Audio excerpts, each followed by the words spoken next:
barrister. The wisest man I ever knew had a cottage outside Loo. His name was David Alexander Kidd. It was David who predicted the world would end in 1960. And for David Alexander Kidd it did. He was round his grocer's, Mr. Spicer, playing with his bacon slicer. A lovely girl. With great big knuckles. Known as Sue. When the blade cut off his hand, he picked it up and ran to see the famous surgeon, Dr. Pugh. He said, "Can you sew it back again?" He said, "Of course I can, my friend. But first of all, you'll have to pay 2,000 quid. He said, "I can't afford to pay." He said, "In that case, good day. Push off home." That's what David did. As he passed the watermill, he glanced up at the hill to where the chapel of St. Levi used to stand. And a little farther down, he saw little farther down, who was sitting with his surplice in his hand. He was stitching up a tear and sewing with such care. David said, "Father, could you sew my hand back on?" He said, "There is nothing in God's plan that is beyond the scope of man. But first of all, you must have faith, my son." So while Faith held his thumb, David sat down while his chum stitched back his hand just like it was before.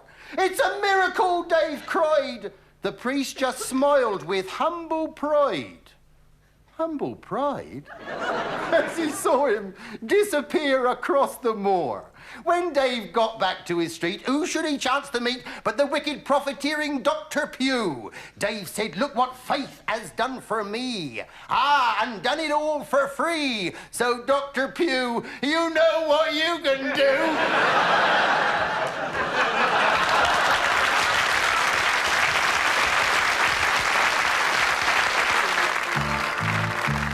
1443 in an area most uncouth, there lived a boy called Harold, a shy and sensitive youth, a very shy and sensitive youth.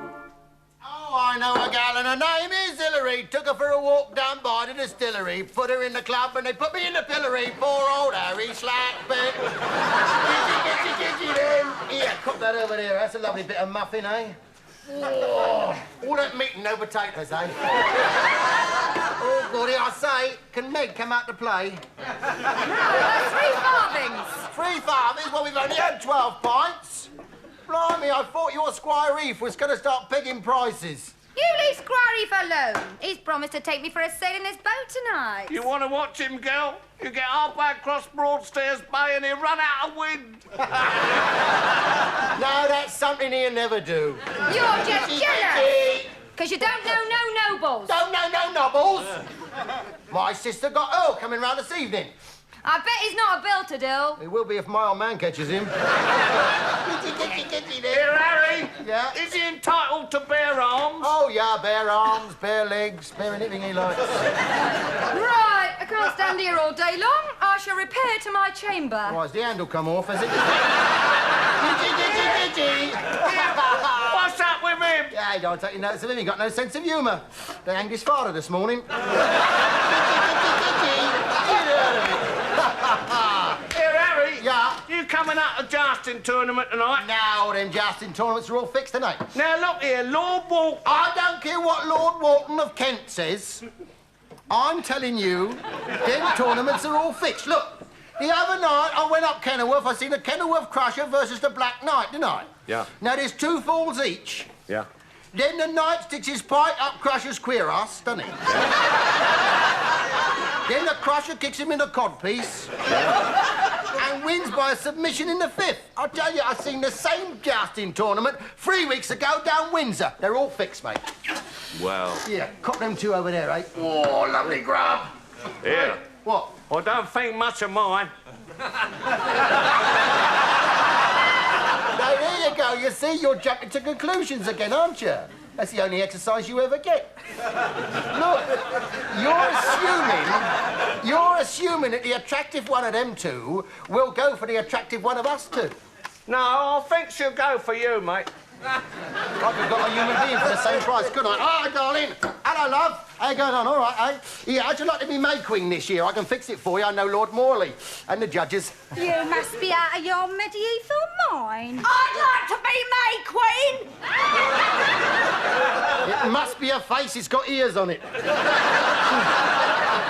I was Miss Bunstopper last year. That don't surprise me. My mum says I've got the kind of face that turns men's heads. You don't do their stomachs any good either. I've got the figure of a 19-year-old girl. Well, give it back. You'll get it all wrinkled. But here, listen, I'll tell you what, darling. You fancy a little dance? Let's go up to Village Green, have a jig round the maypole. Or the Omen Colonial, if you prefer. I don't Yeah, mind. he was serenade you. He can sing. He can sing and play the lute. Go on, Harry. Give him a song. They don't hear me sing. We do. No, you don't hear me sing. Come on. No, you don't hear me sing. Oh, all right, then, if you don't If you really want to hear me sing, I mean, that's up to you. Right, you are, then. Here we go. Squire Pitt locked his wife in a chastity belt, then climbed upon his horse. But he left the key with the footman, lest he was killed in the wars. Up at the window he saw the footman waving frantically. He said, Squire Pitt, this key doesn't fit. And he said, you're telling me. Oh, monkeys, flunkies, half a ton of stew, brown tits, blue tits, a little cock or two. Isn't that a dainty dish to set before the... Charming, isn't it? Isn't it? No, here's me singing me. Yeah, son. Yeah? I've been looking for a boy like you. Yeah. You've got a musical bent. A musical bent what? You've got talent. Those hands will one day find gold. And by the look of your nails, you've started digging already. Just stick by me and I'll make you top troubadour of the country. All you need is a group of glee singers with putting basin haircuts, a sack butt, a violo pizzicato, and not to mention a quadrille. A quadrille? I said not to mention a quadrille. I'm sorry. And pretty soon you'll be rich. Half a man, what do you get out of it? 50% of the loot. Oh, you're not cutting my loot in half. Oy vey. While his benefactor led the way, he followed cheerfully, but found that fame and fortune did not come easily. Off you go. Right, Sir Lou. She is so fine, she is so fair, I'd follow my lady anywhere. My life. It shouldn't happen to two dogs. One dog couldn't handle it. Like I showed you. Oh, sorry, I forgot about that, yeah. Hello, my name is Harry Sickman. I'm my leg, keep going like that. Number 4, and go like this. Dang, ding, dang, ding, ding, dong, ding, dong. She is a fine, she is a fine, she is a fine. I'll follow my lady all the way to Memphis. Anywhere. Oh, yeah, but... That's good. And look, don't forget that sullen, underprivileged look. And the yodel. Here. And the kick in the air. And the strut.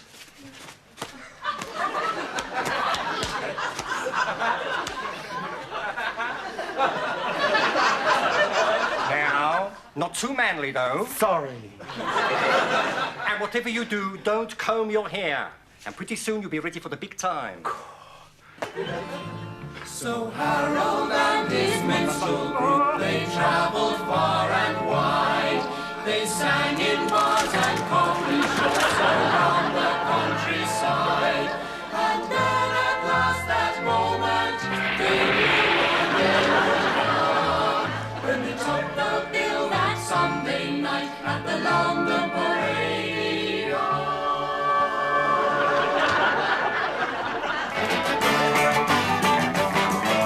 She is so fine. Oh, she is so fine. Oh, what a fun lady.